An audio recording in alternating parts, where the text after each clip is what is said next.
चित्रकूट विधानसभा से दीपक बैज चित्रकूट की सीट से विधानसभा चुनाव लड़ते हुए दिख सकते हैं। यह कि नवरात्रि के पहले दिन में ही छत्तीसगढ़ की 90 सीटों में कांग्रेस पत्ते खोल ने इसका जवाब भी बड़े हंसते हुए दिया है कि कैंडी क्रश गेम खेलना कोई अपराध है क्या? वाकई में कोई अपराध नहीं है। जनता पार्टी के टिकट जारी करने के बाद से ही भाजपा के तरफ से ही बहुत से ऐसी विधानसभाएं जहां पे विरोध प्रदर्शन की जो लिस्ट जारी हुई है उससे कांग्रेस पूरी तरीके से अच्छा महसूस कर रही है। अच्छा,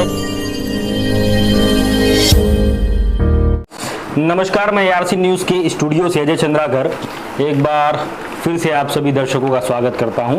और मैं आज स्टूडियो से इसलिए जुड़ा हूं क्योंकि चुनाव पे चर्चा करने के लिए आज अपन जुड़े हैं। ज़्यादा लंबा चर्चा नहीं करेंगे। छत्तीसगढ़ के 90 विधानसभा चुनाव को लेकर के चुनाव की रणभेरी बज चुकी है और जब से चुनाव की रणभेरी यानी कि 7 नवंबर और 17 नवंबर को चुनाव की डेट तय हुई है तब से ही सभी जितने भी राजनीतिक दल हैं उन्होंने कमर कस ली है और प्रचार को लेकर के भी आने वाले समय में उनके द्वारा जोर शोर से प्रचार हमें देखने को मिलेगा।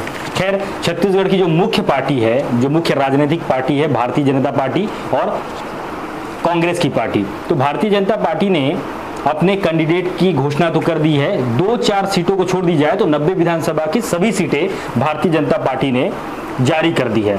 लेकिन भारतीय जनता पार्टी के टिकट जारी करने के बाद से ही भाजपा के तरफ से ही बहुत से ऐसी विधानसभाएं जहां पे विरोध प्रदर्शन देखने को मिला। जैसे अपन बात करें धरसीवा से, तो वहां पे पैराशूट लैंडिंग की गई।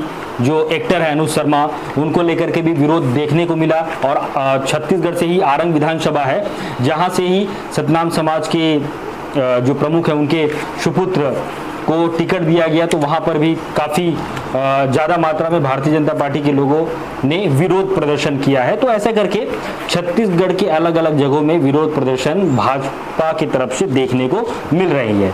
खैर, ये प्रदेश की बात है। वहीं अगर अपन बस्तर की बात करें, यानी कि बस्तर संभाग में 12 विधानसभा की सीटें हैं और 12 के 12 विधानसभा की सीटों में भारतीय जनता पार्टी ने अपने सभी प्रत्याशियों की घोषणा कर दी है।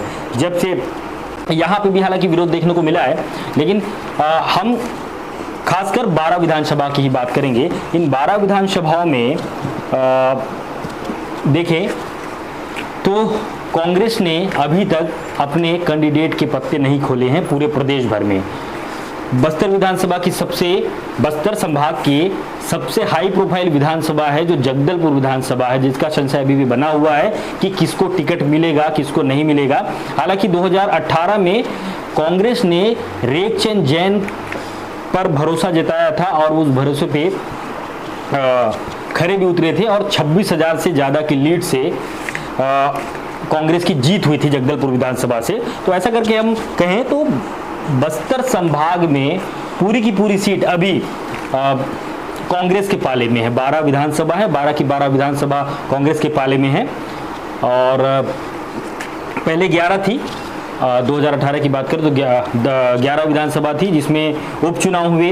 दंतेवाड़ा में वहाँ के जो विधायक रहे हैं भीमा मंडावी, तो वहाँ पे उपचुनाव हुआ था तो कांग्रेस को जीत मिली। और चित्रकूट में सांसद दीपक बैज थे, वो सांसद का चुनाव लड़े तो वो सीट भी खाली हो गई थी, तो वहाँ पे 2 उपचुनाव हुआ था। तो यहाँ पे टोटल 12 की 12 सीट कांग्रेस के खेमे में है। लेकिन अब 2023 का चुनाव की सरगर्मी तेज हो चुकी है और 2023 के चुनाव में अब टिकट को लेकर के बड़ी ही राजनीतिक उठापटक देखने को मिल रही है। लेकिन भाजपा की जो लिस्ट जारी हुई है उससे कांग्रेस पूरी तरीके से अच्छा महसूस कर रही है। अच्छा इसलिए महसूस कर रही है हम कह सकते हैं क्योंकि कुछ समय पहले ही समीकरण जो बनता हुआ दिखाई दे रहा था वो 50-50% का दिखाई दे रहा था कि इस बार काफी कांटों की टक्कर हो सकती है कांग्रेस और भाजपा में, दोनों के बीच में, 2 मुख्य पार्टियों में। लेकिन जब से भाजपा ने टिकट जारी किया है उसके बाद से ही कांग्रेसी की तरफ से भी बैठकों का दौर चल रहा है, मंथन चल रहे हैं टिकट को लेकर के।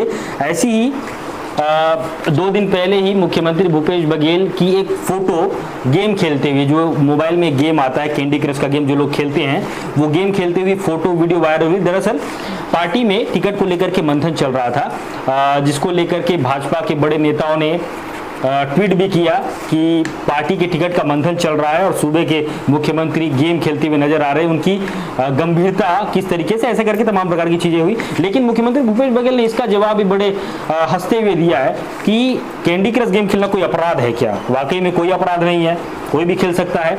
और इसका जवाब भी उन्होंने दिया कि उस दिन जब बैठक होने वाली थी, वो बैठक शुरू नहीं हुई थी बैठक से पहले, क्योंकि उस दिन रात को जो सूबे के उप मुख्यमंत्री हैं टी एस सिंहदेव, उनके यहाँ खाने का कार्यक्रम था।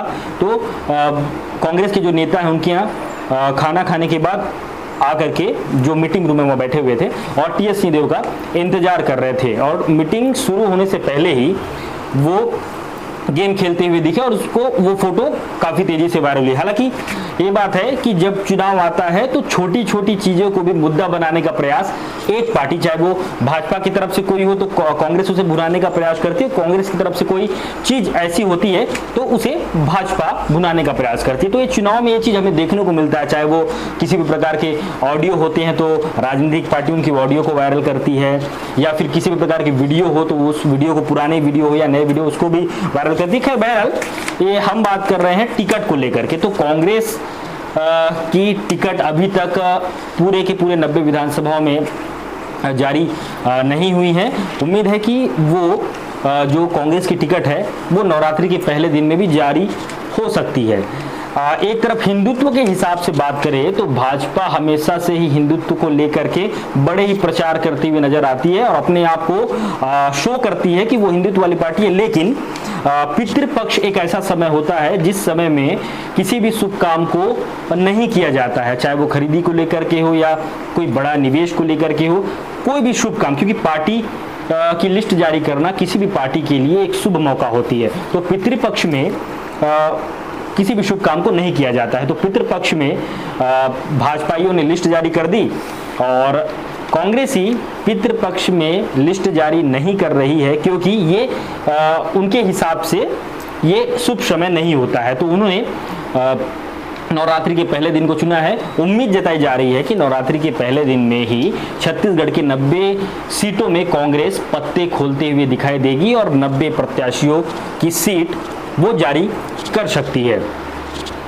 चित्रकूट, खास बस्तर संभाग में चित्रकूट विधानसभा की बात करें तो चित्रकूट विधानसभा में राजमन बेंजाम वर्तमान में विधायक है, लेकिन वहां से जो दीपक बैज आते हैं जो कि सांसद भी हैं और पीसीसी चीफ भी है, तो उनका नाम सबसे आगे चल रहा है। तो हो सकता है कि हमें चित्रकूट विधानसभा से दीपक बैज चित्रकूट की सीट से विधानसभा चुनाव लड़ते हुए दिख सकते हैं। इन सब चीजों में देखने वाली बात यह है कि जो चुनाव काफी चुनौतीपूर्ण लग रहा था भाजपा और कांग्रेस को लेकर के, हालांकि कुछ भी कहना, चुनाव में कुछ भी स्टेटमेंट जारी करना काफी जल्दबाजी हो सकती है, लेकिन कांग्रेस ने लिस्ट जारी नहीं की है, भाजपा ने लिस्ट जारी कर दी है।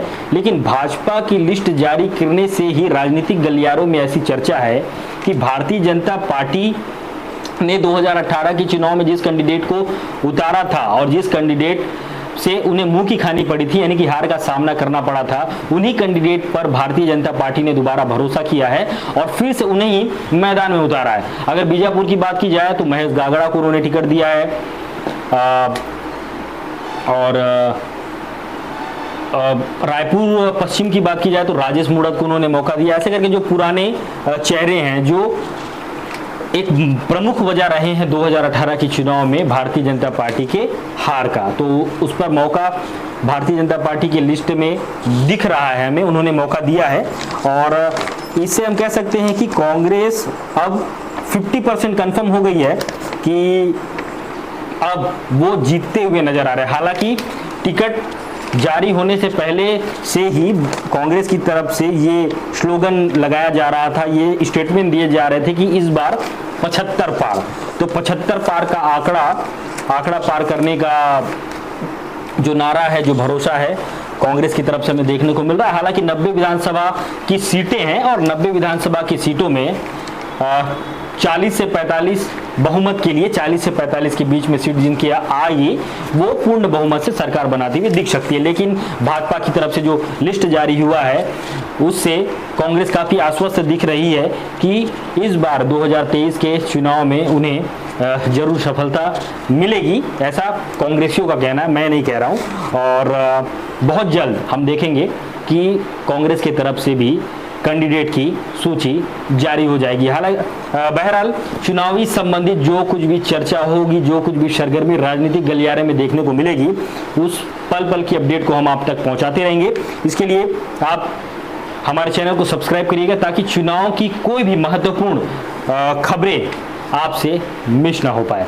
धन्यवाद।